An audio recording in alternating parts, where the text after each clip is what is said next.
Everyone, and welcome to our webinar. I'm Hannah Martin from Talents Ladies Club, and I have with me Halima Khatun from, which is a PR consultant and a trainer. Hello, Halima. Sorry, I can't speak this morning. Hello. Hello, Hannah. Thank you for having me. Thank you for being here. So Halima is going to tell us how we can get the media interested in our businesses.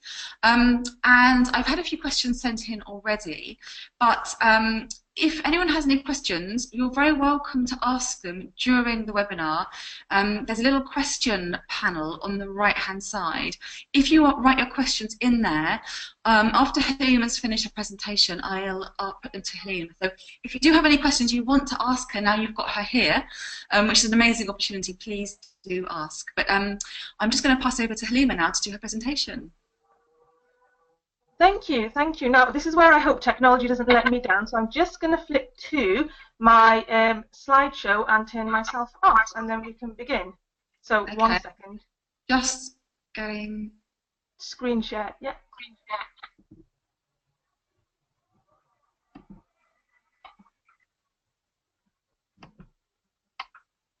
Okay, I'm still live? Yes, you. Perfect. Okay, I will make the start. And can you see my screen okay? Yes, I can. Right, I will launch into it. So thank you everyone for taking the time out of your morning. Hopefully it'll be really valuable for you. As the clue says and my mugshot in front of you shows, it's all about how to get journalists and the media interested in your business. So from today, I'm hoping in this short sort of half an hour slot that you'll basically learn and get a basic understanding about how journalists work, and crucially how you can help them, because if you think about it in that way rather than the other way around, you greatly increase your chances of coverage. And also for me, what's really important, and the reason I do PR training as well as consultancy, Halima? is that, yeah, hi. Hold on a sec, sorry. People are saying they can't see your screen. Oh.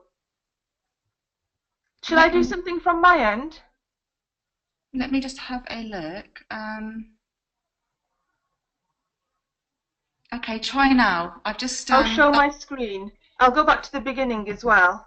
I can see it now. If everyone, if you can see, I can see Halima's screen now. If you can see it, can you let me know, and then I'll let her carry on. Sorry to interrupt you, Halima. No, not at all. That everyone can see it. Can you see the questions?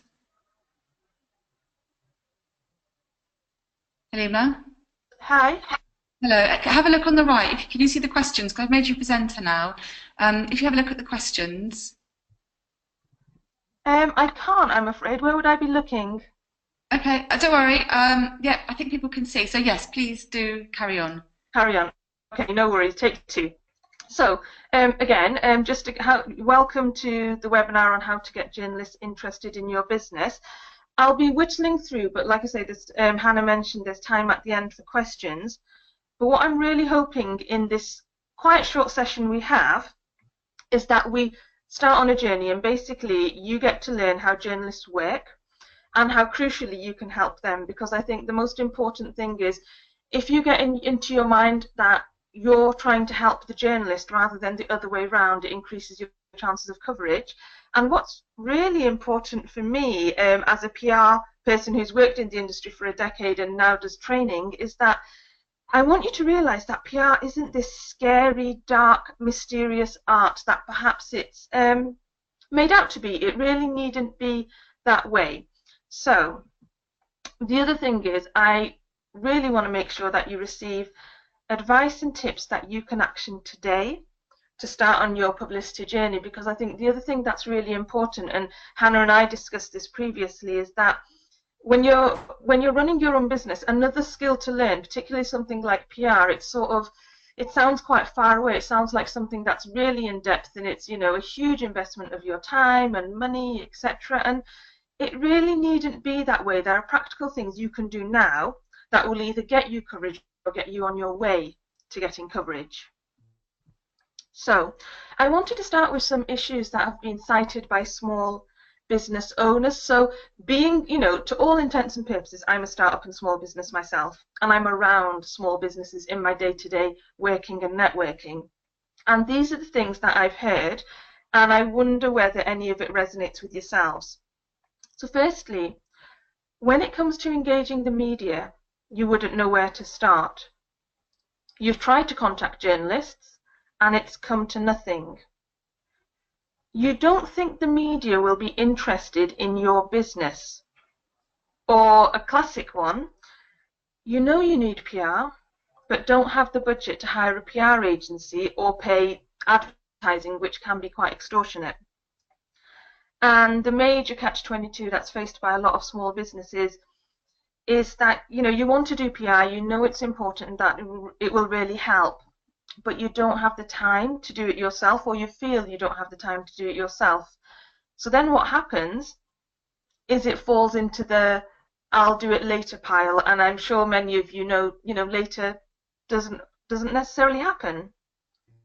So before I go into more details and the practicalities, I just wanted to explain a bit about where I'm coming from. So I started out as a broadcast journalist, and I worked for sort of ITV and BBC, and then I went to what is called the dark side, and I went into PR. And I worked in PR for about a decade. I started in an agency, and then I worked in-house. And I'd always liked the idea of working on my terms and working for clients that I wanted to work with rather than ones I inherited. But years ago I didn't have the experience, and I decided to take the plunge very recently, just over a year ago.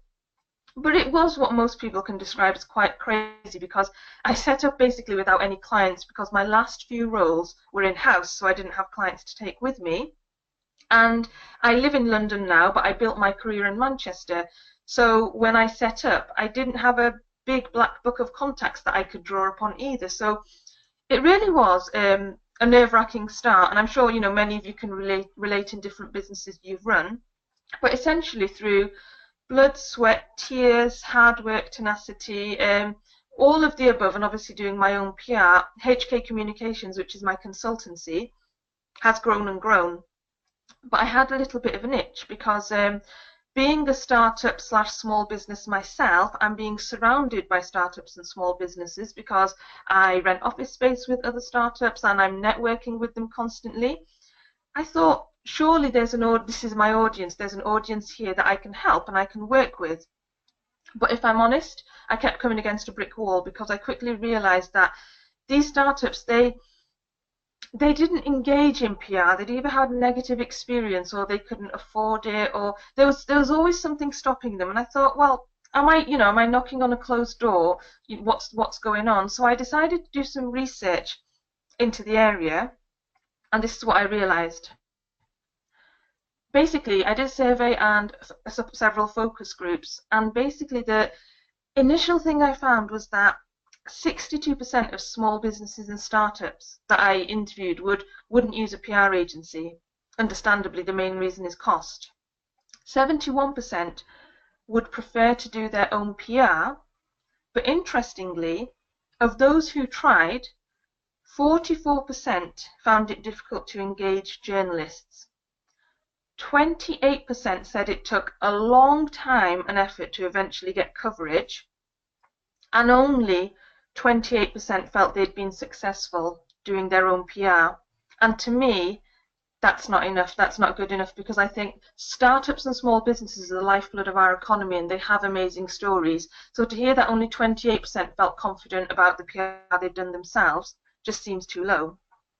So with that in mind, I started training, and it's something I'd done in my career, but more with corporates and larger clients. So it would be, groups of heads of department.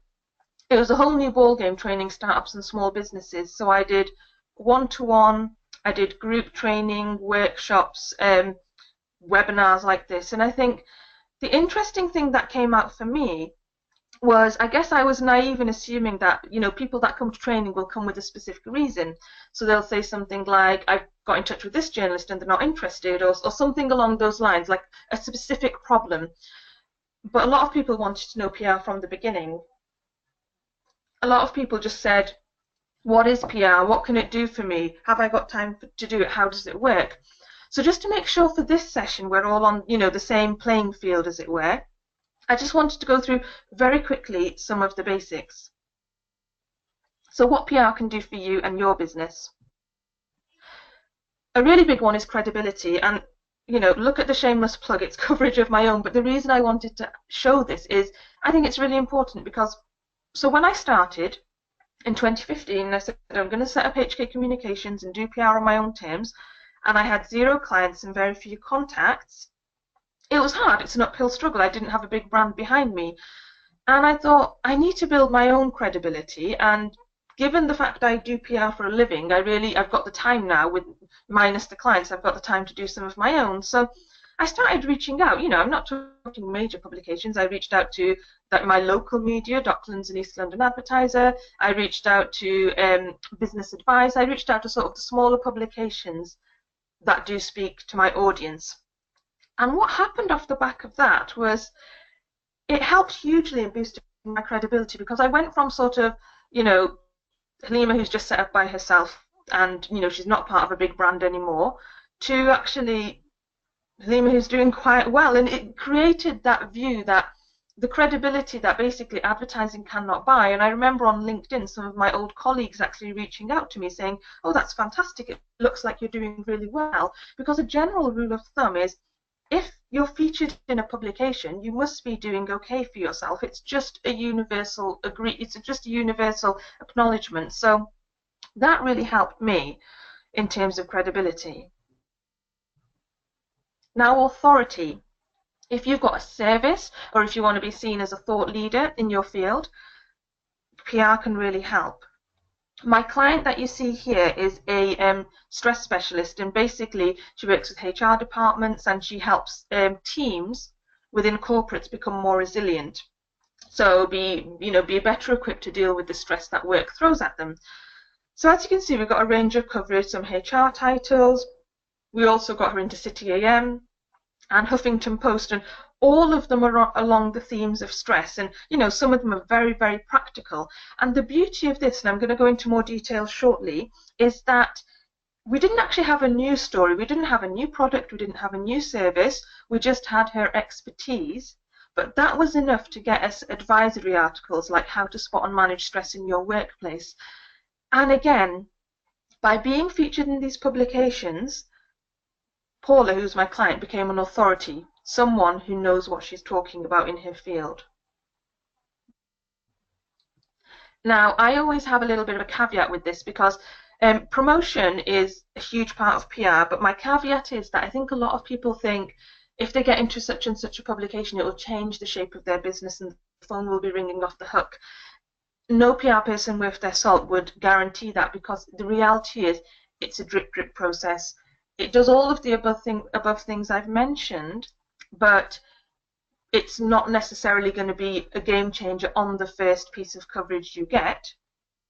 However, this was the exception to the rule. So my client here is who's an eye surgeon, and it was a perfect storm of having the appropriate story. He's got an unusual treatment for a little known condition, and the patient had an interesting backstory, and all of that came together to get a Daily Mail full page in Me and My Operation. And that was the exception to the rule, because if you get such a high profile feature in a national publication, then the phone did ring off the hook, and the phone will ring off the hook. So like I say, a caveat, but essentially PR can be a great promotional tool. So awareness. Very quickly, again, if you're highlighting an issue, if you work for a charity, or if you're a therapist, or if you want to make aware, create some awareness around an issue, PR can really help. You may have noticed yesterday it was all about International Women's Day, and lots of organisations and smaller businesses got in touch with their various stories about what they're doing.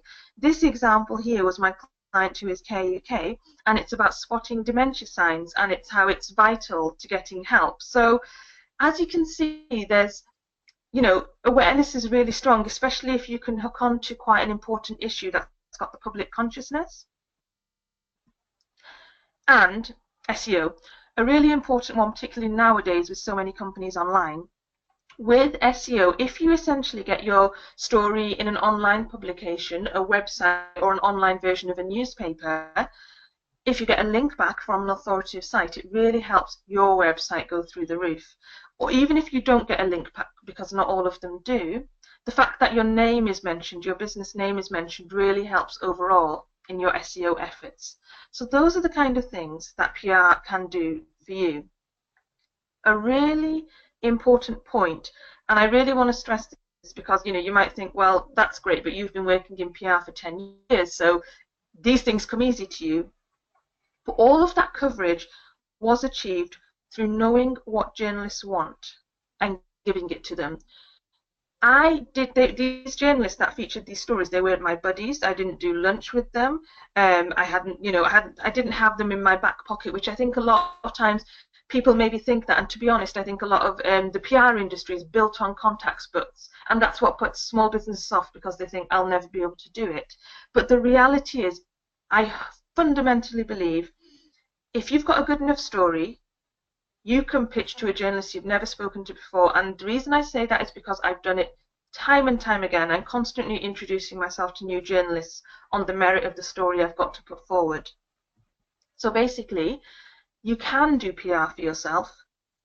And I really hope that after this, it at least plants the seed, if nothing else, that it shouldn't be seen as another thing to do, but an intrinsic part of your business strategy.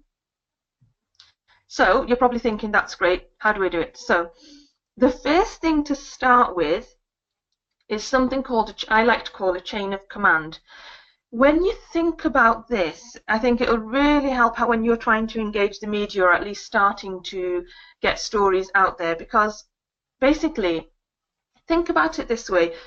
Your business, you're trying to get the attention of a journalist, and who is a journalist serving? They're serving their audience. So if a journalist writes for a local publication, they want to know what will be of interest to the local community that they serve. If a journalist writes for a national, they probably, look at more of the kind of political issues. They look at the higher level issues that are going to affect the nation as a whole. Brexit being a not too recent history. So if you think about it that way, rather than kind of thinking about the journalist in silo, think about who they're serving and who they're trying to attract, and that will really help when you're trying to put your story together. Often I think where people sometimes go wrong is, and I hate to say, but I think you feel that because the story is of interest to yourself and it's important to your business, that it will be of interest to the journalist, and it's not always the way. So, apologies, this sounds so obvious, but it's really, really important, and believe it or not, a lot of people do get unstuck with this. Read a publication that you want to be seen in. The reason I said read a publication rather than the publications is because it's baby steps. Again, I want this to be something you can action straight away, rather than put it on my to-do list for 2018. So read a publication you want to be seen in. And the reason I say this is because I've had so many people come to me in the past and say, I want to be in the FT. And that's great, but I've said, have you seen, when you read the FT, have you seen businesses like yours being featured there? And how were they featured? And the truth is they haven't, but it's sometimes, you kind of have your wish list, don't you? Like you want to be on the BBC, BBC Breakfast. But it's really important to really study these publications. And, it doesn't need to be a huge time-consuming task. Once you open a newspaper and you see a few articles, that's enough to get an idea of the kind of things they cover. See if it features businesses like yours, and note how it covered the business. Because this is the really important thing. It's not enough to say, oh, I'm a business coach and I've seen they've covered coaches in the past. How have they covered them? Have they done an advisory piece? Have they done a profile piece? What was the nature of the story? What was the hook? What was the angle? If it was a profile piece, what was the point of interest that made the story? Because if you start seeing that, and if you start spotting trends, and I always warn people after these kind of training sessions I do, you'll frustratingly never be able to read a publication the same way, but really do study it and just think about how it's covered the business, because that will give you the biggest clue in terms of whether you can get a story in the media. and then have a think about how your business could interest them. You might already have stories, you may already have things that you know would be of interest to the media. So quite simply, it's aligning that with the publication, as well as you can, thinking about, okay, so how could it interest them? I've got, an anniversary coming up. Will the business section of my local paper cover an anniversary? I've just launched a new product. Who would be interested? So think about the ways you can get in touch with them and the kind of things that would work. And then it's simply a case of finding the contact details of the journalist and getting in touch. And it really is as simple as that, because I think sometimes people think, oh, that's the scariest thing. How do I get the contact? But honestly, Google is your friend, because every publication usually has their contact details online. If it's a magazine, you'll have it within the magazine itself in the contact section. So really, it's more important about finding the story, and the second bit, which I'm going to go on to now, which is perfecting your pitch. So, tips for that rather scary first contact.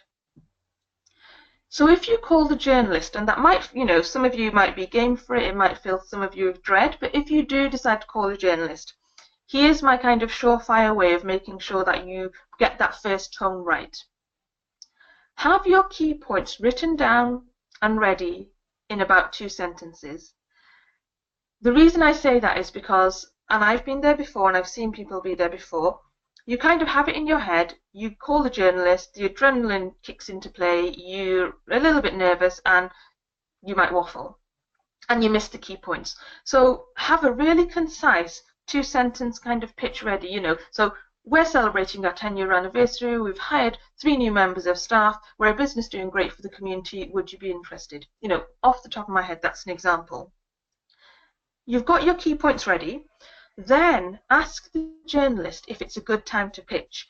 And this is golden, and it's something that often gets overlooked. And it sounds so obvious when I'm saying it, but the reason I say this again, it's the whole thing about the adrenaline factor. You call and then you launch, and I've been there before. You call and then you launch into your story.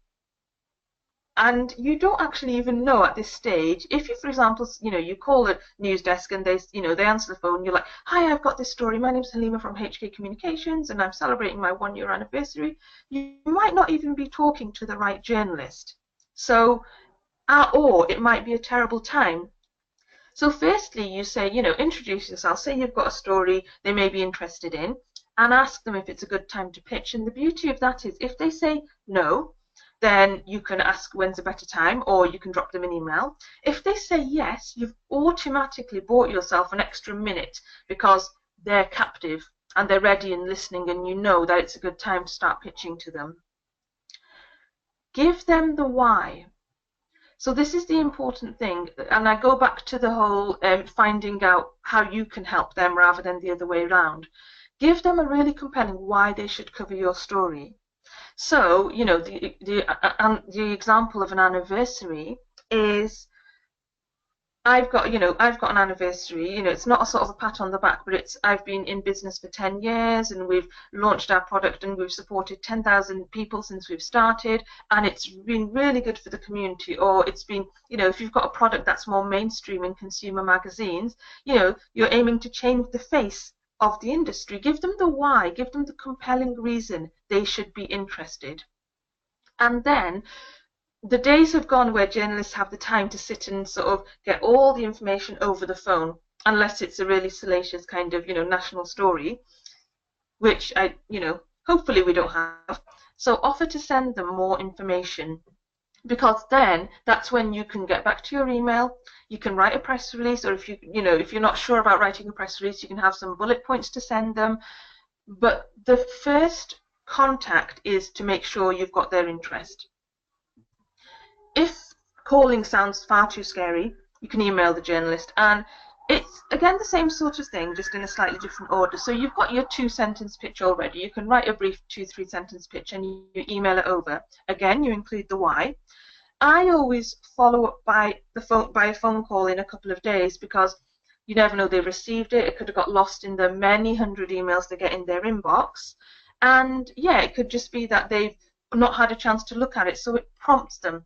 And always, whenever you pick up the phone, again, have your brief ready as a reminder to say, I sent this story, did you receive it? And they'll probably say, oh, you know, I haven't, could you send it again or run it past me? And you've got it in front of you.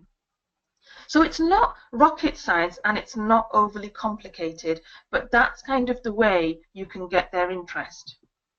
Now, very quickly, I don't know what time we're on, so I'm going to quickly go through, but the stories that interest journalists. So case studies is a great one. I kind of cut my teeth in healthcare PR, and you know, it was a given that the journalists were more interested in the patients that were treated rather than the surgeons that treated them. They want to know the human interest angle. If you're in a business that doesn't necessarily have people case studies, the case study could be a project you've done. So if you work in architecture or if you work in, you know, product design, the case study could be something you've worked on that's of interest. Research. Now, the beauty with research is it doesn't have to be, unless you're going national, it doesn't have to be huge in-depth research which has about 1,000 responses. You could just do a survey monkey and have about 100 people. And as long as you've got some quite interesting insights off the back of it, that could well interest, you know, your local journalist or a small publication. Business development works really well for every business, whether you're a consumer, whether you're B2B, because every business goes through, you know, periods of business development. So that, by that I mean a new hire, moving premises, launching into a new market. And those kind of stories work really, really well because it shows a business doing well. And that's the kind of thing that, you know, the media are interested in. And one that never fails is thought leadership. So the beauty of this is, you probably saw, hopefully, the previous example of my client Paula, who's the stress specialist. And we didn't have research. We didn't have any business development news to shout about. And we didn't have a case study. But what we did have was amazing insight and in-depth expertise from Paula. So that really helped in terms of actually getting credibility. And certain publications, you know, a lot of publications actually, particularly some of the consumer pieces, the magazines, the online publications, they love advisory articles that aren't time sensitive. So, you know, top tips to reduce stress this Christmas. So if you're a dietitian, for example, top ways to get your clients into shape. So thought leadership, where you're being an authority, you're offering advice, or you're offering a strong opinion, works really, really well. A couple of very few actions that you can do straight away. So this top one is free and it's brilliant. If you've not heard of it, I would definitely suggest you subscribe to journalrequests.com. That is basically it's a free resource, and essentially what journal requests do is they scour Twitter and they scour for where journalists have said, we're looking for a, you know, we're looking for a yoga instructor to comment on this, we're looking for a teacher to comment on a certain thing, we're looking for a Pilates instructor. There's all sorts of weird and wonderful things. But I've had coverage off the back of it, and I've had coverage from my clients off the back of it, because within the weird and wonderful, there may well be something that's right up your street that you can talk about. It's a free resource, so what they do is they scour Twitter and all the tweets come into your inbox at the end of the day. There's also a paid for version where I think it comes in real time, so you're a bit quicker off the mark. But essentially, you know, you could start with the free version and see how you go and see the kind of inquiries that come in. Then think about your area of expertise and how you can add value. And don't ever question that you are an authority in your field by virtue of the fact that you've set up a business and you're doing something you're passionate about. You have something to bring to the table. So it's about aligning that with publications. Again, sorry to sound, you know, like sucking eggs, but it's really important to read and understand your target publications. The more attuned you get with this, the stronger and more compelling your story will be. Again, see the stories the publications will cover. Think like a journalist, so they'll be thinking, remember the chain of command I showed a few slides ago, that they're looking at what their audience will want. That's the, you know, upmost in their mind. So think about what the audience will be interested in reading about, and that's how the journalist will think, and then you can marry and make a story that is compelling for them. And ultimately, just, go for it. Get in touch, because the more you do, the less of a kind of big deal it'll be, the less of a scary thing it'll be, because you'll get more confident with talking to journalists. They're not scary, though they may seem that way, and you'll just get a lot more attuned in terms of the kind of things that they're looking for. So I think that's really, really important, to get in touch and actually just have the conversation, because more often than not, if you catch them at the good time and you follow the pitch I suggested, even if it's not a story for them, they'll give you the why and the reason. So in a nutshell, I would love you to remember that you are your business's best advocate, and you can get some amazing coverage by yourself.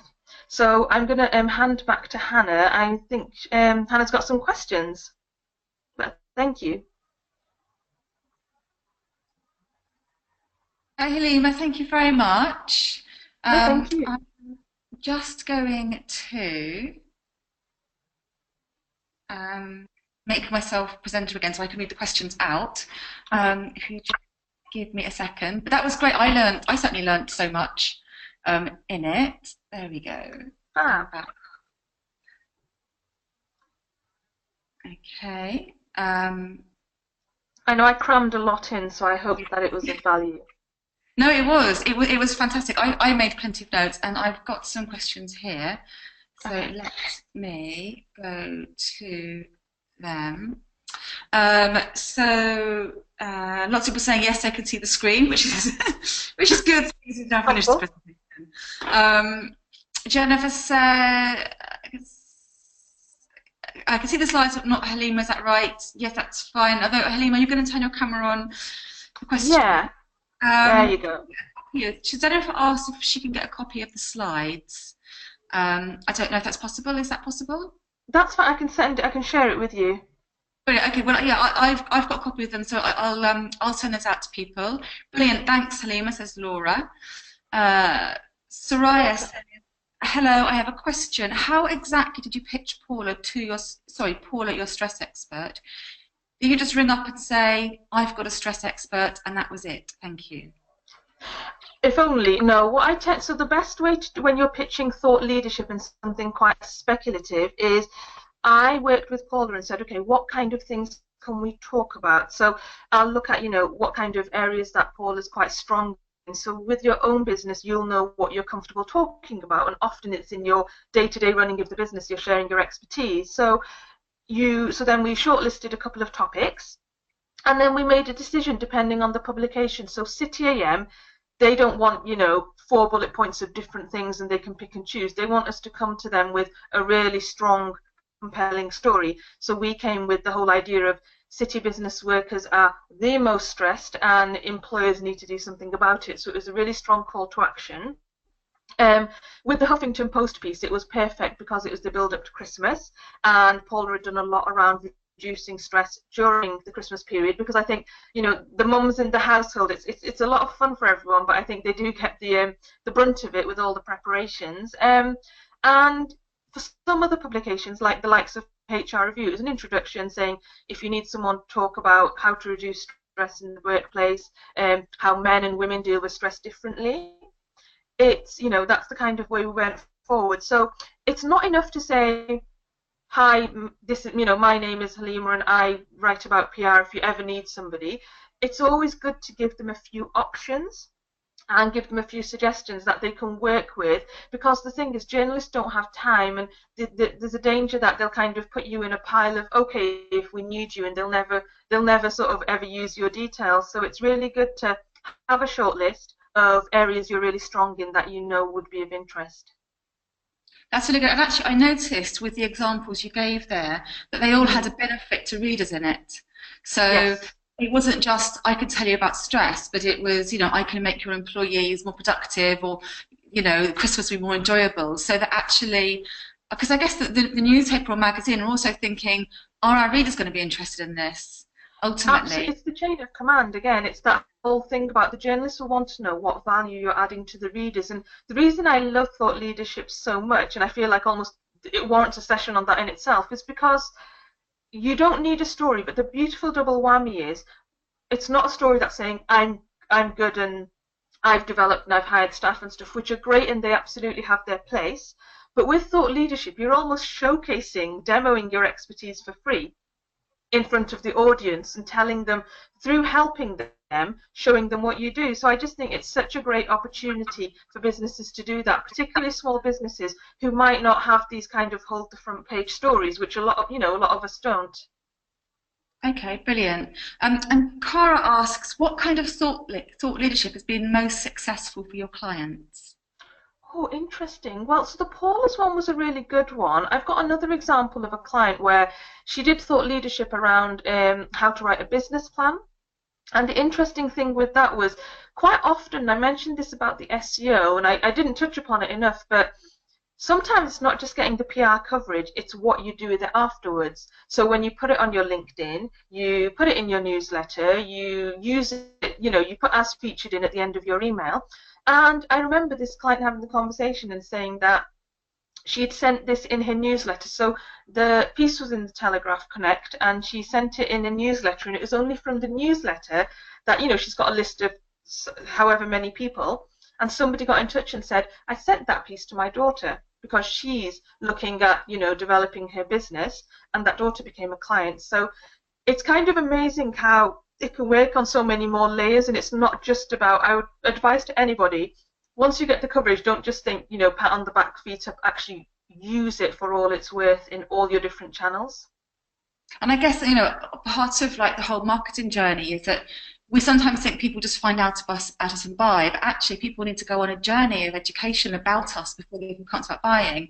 And it could be a really powerful part of that evaluation where they already know about you and like what you do, but seeing that sort of seal of approval from a third party that they trust as well is almost that tipping point where actually they might get in touch with you. It really is, and I think that's why PR is so strong in comparison to advertising, because not least because advertising is shockingly expensive, but also with advertising, if you read a newspaper or a magazine, yourself, you flick through the adverts and you see them with an air of cynicism because you're like, oh, it's a paid for piece. They will say, I think they will say they're great, and I think advertising is great when you've got a furniture store and you've got a 75% off, because no journalist will cover that. It's pure promotion. But PR is great because you don't know as a reader what's kind of a PR story, i.e. what's being pitched by an individual or a PR person about the business and what the journalist has gone out and hunted to get themselves. So the thing with that is you just read it in the context of every other article in the magazine, newspaper or online. And because of that, you just take it as read because it is a genuine story and the journalist wouldn't cover it otherwise. And that's where the authority comes in and the credibility. Okay, that's brilliant. Rasheen asks, are press releases needed now, or can you just email speak to a journalist without a formal press release? So it's an interesting one. I mean, because I do it every day and I do training sort of how to write press releases and that sort of thing, for the first pitch, I don't think you need a press release, especially when you're just trying it out. A press release does give the journalist, it makes their life a little bit easier because they've got everything in a format.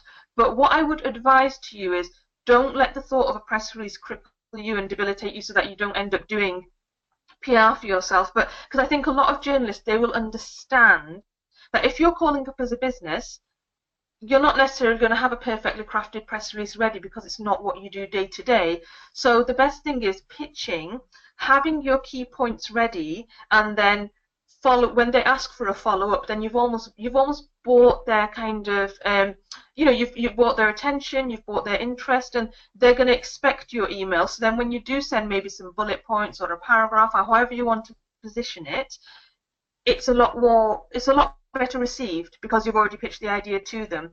So like I say, in my work, yes, I do press releases a fair amount. Sometimes I go straight to pitches, but absolutely when you're starting out, don't let that be something that holds you back. The pitch formula I mentioned, use that, give that a try and see how you go, because quite often that will sort of get your foot in the door so you can give them more information. Okay, brilliant. Thank you. I'm just dashing through because we've got loads of questions here, so I want to make sure we answer all of them. So, if anyone's asked a question and you don't feel that Halima has kind of fully answered it properly, you want or you've got a further question, please do ask. Um, I'm also happy to send around an FAQ if that's any help at all. If you know the questions we don't get around to them all. okay, brilliant.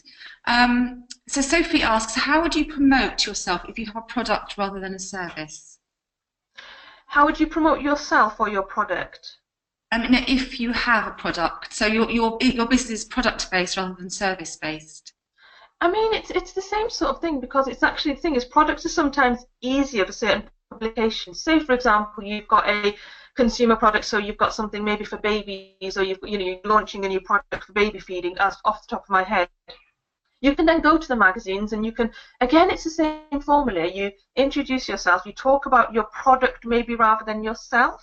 And again, you give them the why. So the principle is still the same. And often I think products are quite not I wouldn't say easier, they're different in the sense that because they're tangible, it's a lot more straightforward to explain and you'll have hopefully great product shots and that sort of thing. But I think, yeah, again, it's still giving the why, giving maybe your story for setting up for launching the product. If you go to your local media, they'll absolutely want to know the person behind the business, but they'll also really champion a local business person doing well. So it's not a million miles away from what I've suggested. It's finding the why, finding the point of interest, but what you might find with the product, you just have a broader range of publications to contact. Excellent. And yeah, and I would agree on the story, everyone loves a story behind a product, don't they? Especially if, you came across a common problem and then you were creative and solved the need to that problem. Because any problem that you've come up against, if it's a common one, lots of other readers will. So again, it's that the newspaper or magazine wanting to interest their own readers. So if you've had a common problem and solved it, they would like to know.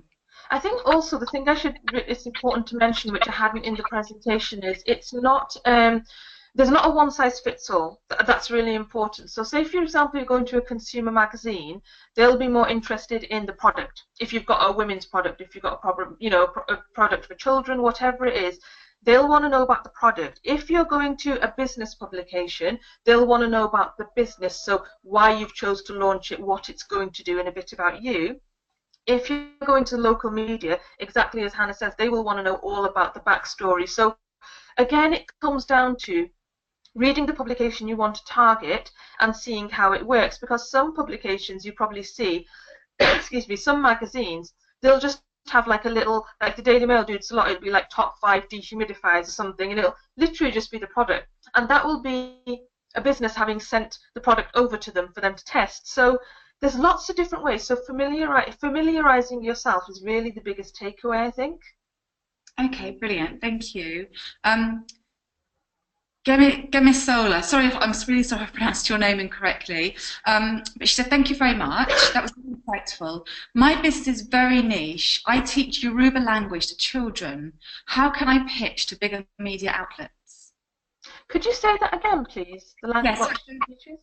So she says, my business is very niche. I teach Yoruba language to Okay. children. How can I pitch to bigger media outlets? I think the way to go about it is, again, it goes down to the finding the why. So why you teach this specific language, because it might be that it's too niche, and it might be that it goes to specific publications, or it might be that you spotted a need. So children, so is it that there's children from a particular community that, want to re-tap into their heritage, for example, and is that a reason for going down the route of teaching that language? Is it that there's, excuse my naivety just because I'm not familiar with the language. If it's something like, my heritage is Bangladeshi, and I really wish I'd learned Bengali properly, but I grew up in Wales, so didn't have the opportunity. So if there's something you can say, and also think it's almost like aligning your media story with your business plan. Why are you doing it in the first place? Because that will be of what's of interest. So you could make the niche a point of interest if you're almost teaching something that isn't really taught, if it's quite unique, or it could be that it is quite niche and it goes to certain publications. But don't be disheartened if you don't get the national story, because to be honest, PR is not all about that. It's finding the right publications to cover stories that will benefit you in the long run. We'd all love to be in the bigger publications and the nationals, but I don't get myself in national day to day, even though I live and breathe PR, because I know what stories will work for them. But the point is, it's finding the value, finding your niche, finding the publications that will work for you, and pitching to them accordingly. And I think I agree with all of that. And from personal experience, I would also say is look at your personal story, because again, you might have something like, media love things like I was made redundant when I was 3 months pregnant, and then I set up my own business. So take away the fact that you're teaching Yoruba language to children and look at your personal why and your personal story. There may be sort of, you may be a single mom, or you may have overcome hurdles. Think about things that are interesting about your life that other people can relate to. And also what I would also say is also look for things like latch on to media stories. So it might come out things like occasionally they'll say things like, being bilingual there might be some research that says that children their IQ level is 10 higher if they're bilingual. And if you can then, when that research comes out, approach them saying, well, I've got a great case study here. So look for opportunities to be creative, I would say, as well. I think themes are great, definitely. Yes. Themes and are great. I also really, really agree with, we all want the big media. We've had lots and lots of media coverage, and some of the best links back we've had and the best results in traffic haven't been from the really, really big publications. They've been the smaller publications, but they've had a much more engaged readership, or they've been more pertinent to what we were doing. So although it can feel really nice to be in a national paper and magazine, it's not necessarily your target market reading them. So yeah, I would definitely. Yeah, I was going to say that's a really important point, actually, Hannah, because I think it's such a common thing, isn't it? Because I think in your head you think of the big titles, and it's human nature, we all do. But just to add to that, sometimes you can get into, say, for example, the FT I've used as an example, and you can get the tiniest nib and mention.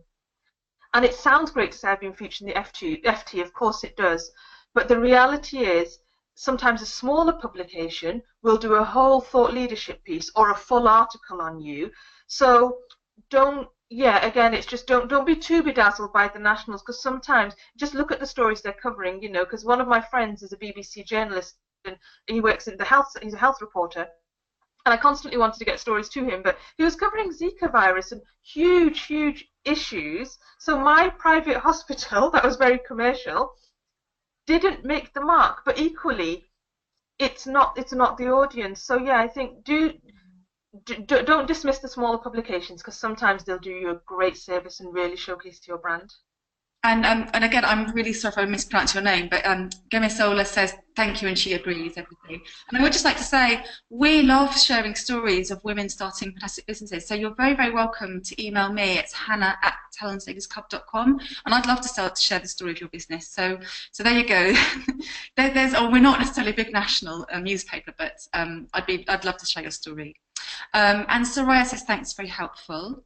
Elaine asks, so I'm starting a cake business following the end of treatment for cancer last year.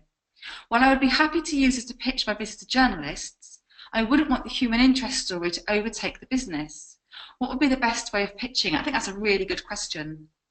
It's a really good question, and it's so important to be really clear and stick to what you're comfortable with, and also be very comfortable with the fact that if that compromises a piece of coverage, i.e. you don't get it, that's fine, because you've stuck to what you want. So I had a similar kind of situation where I had a client, and basically, well, the hospital was my client, and the patient, he had an amazing story. He was obese, and then morbidly obese, and then he lost a lot of weight very quickly, and it was commendable. But what happens when you lose a lot of weight? You're left with excess skin. It was a great story. He had a procedure, and it was something like 26 feet of excess skin had been removed. So it was an amazing story. He was very forthcoming about his personal things that he had going on within his life that had contributed to his weight gain, and he was very forthcoming and very generous. But I also knew the parameters within which he was comfortable to talk. I went to a magazine, and they loved the story, and they said, just out of interest, has he got a girlfriend, or is he looking? Because we'd love to do a piece about, he's lost all this weight, he'd love to find love. And I just said, that's really not an area that we want to go down, because that's not the idea of the story. That's not what he's mentioned in his context. So I would hate to almost colour the story into something that it doesn't need to be. So what I would say is, think about the things you're comfortable to talk about. So if you, like you say, if you're happy to mention, your personal journey and why you've come to launch the product, I think it would be very, very compelling. But you're well within your rights when you start engaging a journalist to say, I don't want to talk much more. There's always a chance they'll ask, particularly the consumer titles, the magazines, and the nationals. They might well try and make that sort of a bit more front and center. But what I would say is, be comfortable with the area you want to talk about, and also be comfortable to say, look, I'm really sorry, I don't actually want to go down this route in that much detail. If that means, that the story's not necessarily got the legs you wanted, then that's okay, because that's more important than afterwards you're thinking, I got this great coverage, but I didn't want it to be all about, my cancer story. I wanted it to be about the product. So I think, just make sure that you're always comfortable with the angle they're going to go down, or how much detail they go into beyond sort of the product itself. Yeah, that's really good advice. And Elaine, if that doesn't answer your question fully, please do let us know and we can elaborate further, or the Halima can. Yeah, Sonia says, what is SEO? Did you want to answer that? Oh, yeah, sorry, that's my jargon and presumptions again.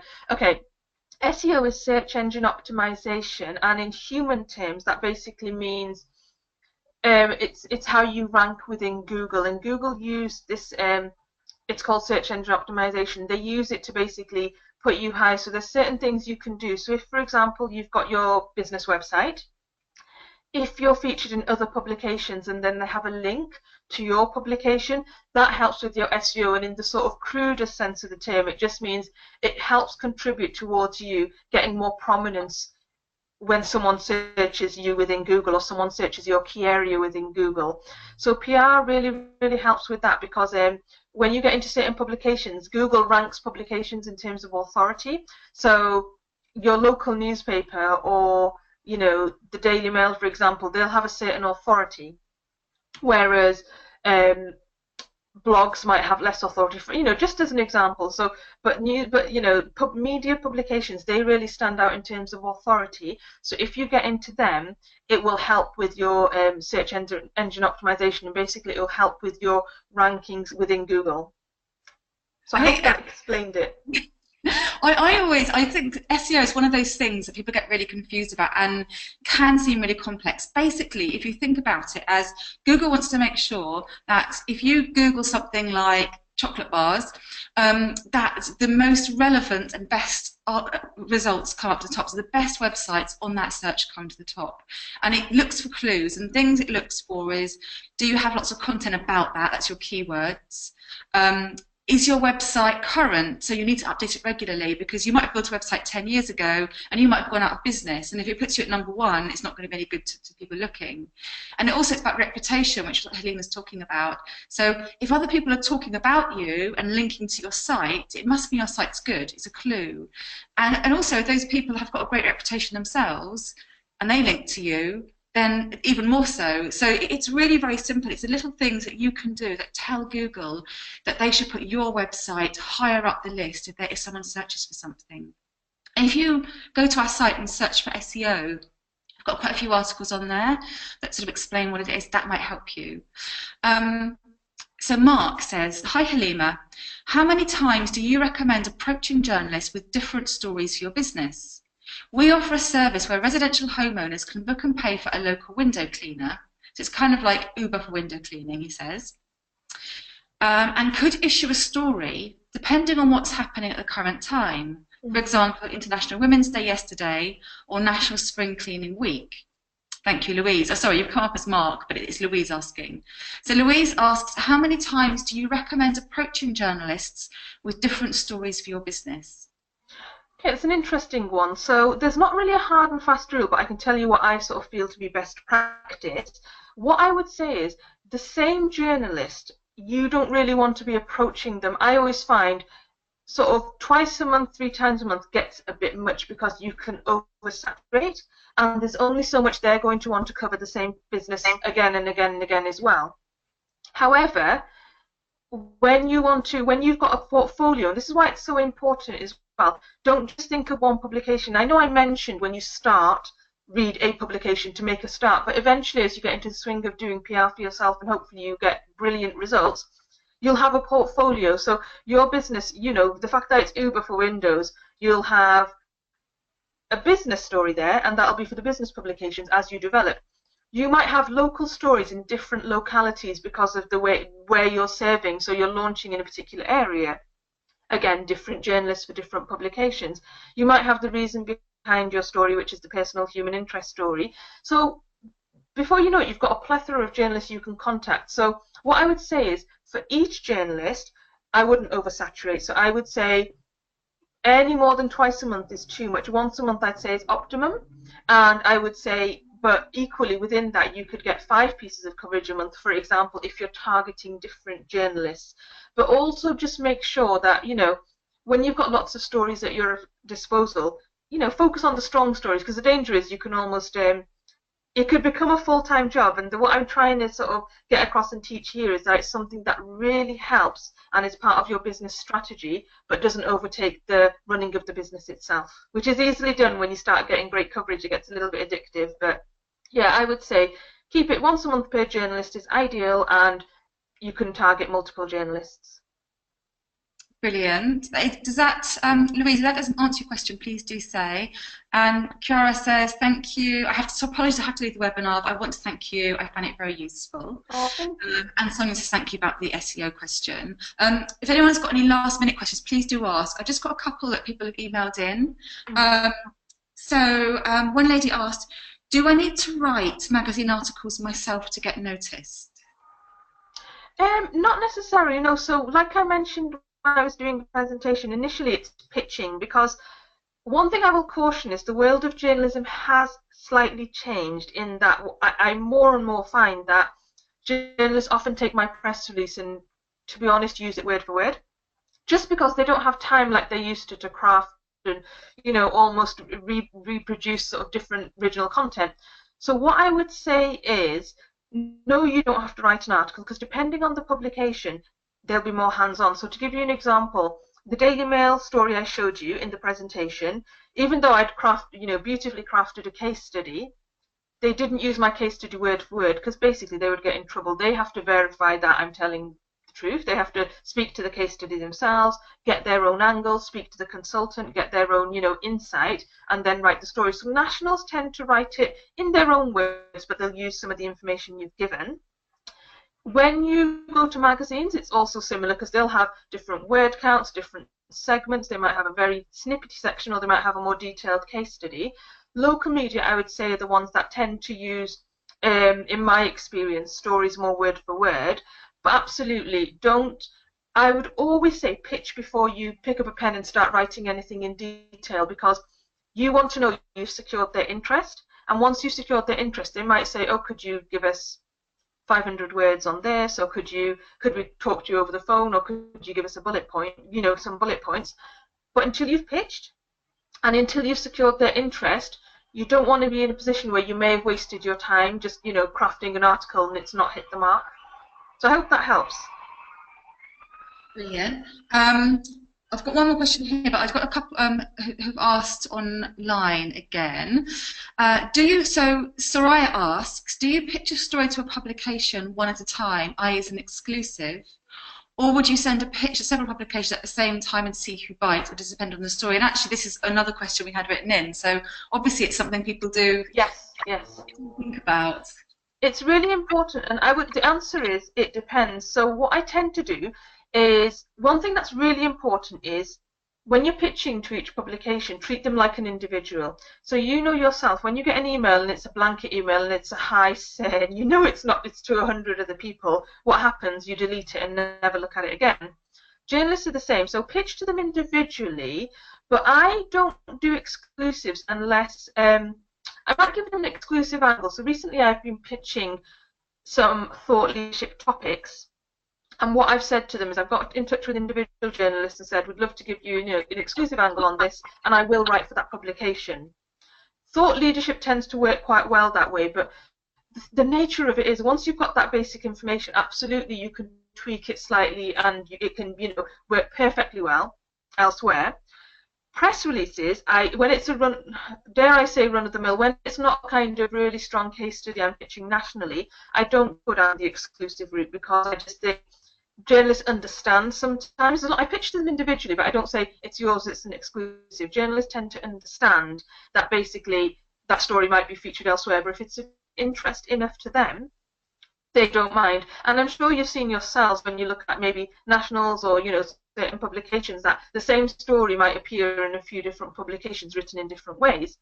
What I would say is the exception for me is when, for example, I've got a case study, so the Daily Mail one I mentioned, what I find is that when it's sort of a human interest story, journalists do prefer an exclusive because it's an interesting enough story to get national coverage, but it's not interesting enough that journalists will be all covering it. So the kind of things that all journalists nationally cover are things like the budget, the buzzword from yesterday, or something around International Women's Day, or if, I don't know, Sir Philip Green gets, in front of the select committee. That's the kind of thing that all the journalists will cover, and they're not vying for exclusivity.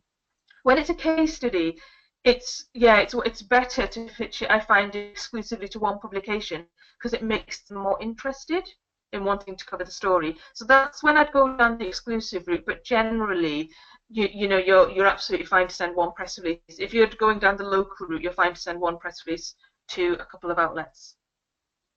Okay, brilliant. Louise said about the window cleaning, thank you very much, that's great. Well, Laura says, totally agree with Halima about journalists taking a press release and publishing it. Our local paper will almost always only publish articles sent to them complete. Yeah. And Angela says, again, this is a really good question. Yesterday, the Chancellor mentioned a new budget to support and promote women returners in business.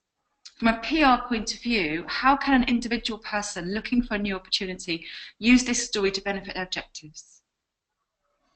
Case studies are great. So the thing with the budget is that always works really, really well is if you've noticed when whether you're looking at the BBC or you're looking at your regional paper or you're looking at an online publication, because the budget on its own can be quite dry as a subject, and even journalists will admit that, they always go for the human interest angle. So you've probably seen it. The budget will be announced, and then ITV in Manchester will go, let's go to the shop floor now of this factory and see how the workers are affected. And I think yesterday on the news it was a barber shop owner that talked about how his staff are going to do really well from the budgets for self-employed. He's not going to do so well. So if you can add to that debate, so for example, you're happy to talk about how the budget will affect you, maybe as a woman retainer, that would work really well. I think the key, I would say, is speed. Because when it comes to the budget, it quickly becomes old news as well. And what you don't want to do is do it too far after the event. So I think the local media will cover it for probably a little while, maybe over the week they'll be talking about the budget. But I think that the sort of bigger media publications, they usually have their case study lined up to ask them straight away, turn to them and say, what are your thoughts? So I would definitely say if you can go down the local route and add your kind of 2 pence worth, as it were, and say, I'm a woman retainer, if you're interested in a comment, let me know. But I think, the key is when it's a big story, being quite quick off the mark and getting in touch. And I would say something that's really worked for us, and Halima mentioned Jenna Request earlier on. If you're on Twitter, there's a hashtag, which is just hashtag Jenna Request. And it's what the media use to look for case studies to illustrate news stories. So if you were to go on there today and put hashtag Jenna Request and then click on latest, that gives you the latest tweets, you might well find people asking for those case studies right now. And if you get in quickly, you can potentially get them to use your story. So I would go on Twitter and look on hashtag Jenna Request and see if there's any publications asking, and TV as well. This Morning use it. Good Morning it. So yeah, go and have a look on there and see if you can get in. We've had amazing media coverage, and 90% of it has come from journal request hashtag. So and also once people know you, journalists will come back to you if they know what type of thing you do, and in future that journalist has got a similar type of story, you're already on their list, and then you'll start to get on. We must be on some BBC list because Radio 5 Live will always give us a call if it's something about parenting and things like that. So definitely go and do something now and be really quick. And then download, subscribe to journal requests, definitely. Yes, yeah, exactly. And I haven't yet, but I will go and do that after this call. There you go. Elaine says, thank you very much. I have to go. That's really helpful. Martine says, thank you, Halima. Excellent insights into PR. And Angela says, thank you. And I just got one more question here. So this was sent in by someone who couldn't make it live, but it's going to be watching the playback. What is a press pack and what goes into it? So interesting, because a press pack is different things to different people, but essentially a really simple way of saying what a press pack is, it essentially details a bit about you and your business. So a really simple press pack, and I'm really keen with all of my sort of training and even with my clients, keep it really simple. So a press pack could be, if you're a service, it's got, you know, an about you section, a detail of where you've been featured before and the kind of things you can comment on, and that could live quite happily on your website. If you've got a product, a press pack could contain high-res product shots. It could contain a blurb again about your story, a ready-made press release. And the idea with a press pack is, without overcomplicating it, the simplest way is it's just a resource that journalists can use to find out more about you, rather than them having to say, can you give us a biog, and then you have to craft it together. So I think it's well worth having the basics ready. It can be as simple as complicated as you like, but I honestly think if you start with an about us, if you've got a product, have some great photos at the ready, and that's your press pack, basically. Brilliant, thank you. And Kazia says, I create a journal request list on Hootsuite to remind me to keep an eye on things. That's a really, really good tip, thank you. And thanks for help and advice, Kazia at Driver Hire. Thank you, Kazia. And that's it for the questions. And I see we're just over an hour, so it's probably a good time to wrap things up. Thank you so much, Nima. That was amazing. And I certainly, I do our own PR, and I learned things as well, so that's really good. So we are getting this recording out, and I know you've got a freebie for people as well, haven't you? So I will put a link into the recording. So do you want to tell what your freebie is? Yeah, it's again keeping with the sort of simple how to do PR yourself. What I've detailed is it's kind of like a cheat sheet or cheat PDF, as it were, and basically it's the 9 key questions to ask yourself to find a story in your business, and it details, again, it's sometimes just about questioning yourself and seeing if you answer these questions, you may well have a good story in your business. So it details kind of case studies, business developments in a bit more detail, and also real relatable examples. So the beauty of that is there's an example of actual coverage, so you can see and relate to kind of the coverage that's out there that may be aligned with yours. One thing I would say is do grab it if you can, because actually a lady, a jewellery store owner, downloaded this free guide, and off the back of that it prompted her to get in touch with her media, about her local media, about basically their 20th anniversary as jewellers and pawnbrokers, and they got a huge spread of coverage. So you'd be surprised that even though like it's sort of a freebie thing, but it's a really good prompt, and it could help you, you know, get your next piece of coverage. Brilliant. That is fantastic. And I know sometimes those things are just the thing that prompt you to take action, because if you don't do anything, you won't get any PR. And Sophie says, thank you very much. So that download will be available in a link to it will be in the playback. So I'll send out an email once my laptop has processed this recording and send it out to you, so you can watch this again and get the freebie. But thank you so much, Halima. That's really, really helpful. And I hope everyone enjoyed it. And I hope you've enjoyed it, Halima, as well. I did. It's really good, really useful. Well, I'm going to sign off now. Thank you very much, everybody. Bye. Thank you. Bye.